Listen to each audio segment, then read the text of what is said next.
We have seen very sharp declines coming in for that one as well. Take a look at the crude prices. Those have declined nearly 2% in the international markets right now. And that's the kind of decline that you have seen in the Indian markets as well coming in. The rupee decline also doesn't seem to be cushioning that kind of a decline there.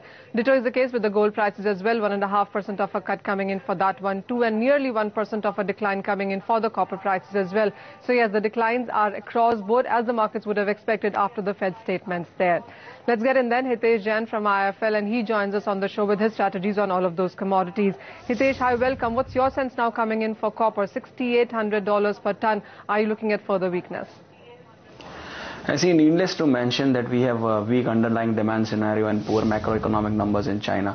But I think the credit crunch issue in China is actually taking a toll on industrial commodities. The liquidity squeeze is clearly manifested where the interbank loan rates in China have actually surged above 8% or 8%, more than 8% for 1 month loan.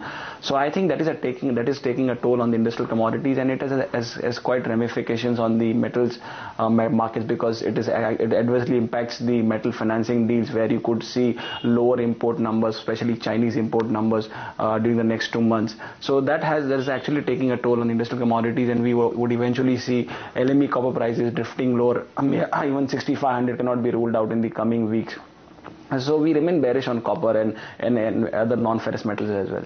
Sure. Hitesh, also what's your sense now coming in for silver? Because we've seen the gold prices decline 2.5% yesterday while silver declined 1%. How would you want to trade that one? We reiterated our view on silver. Actually, we believe that silver prices are poised to retest the April lows of $20.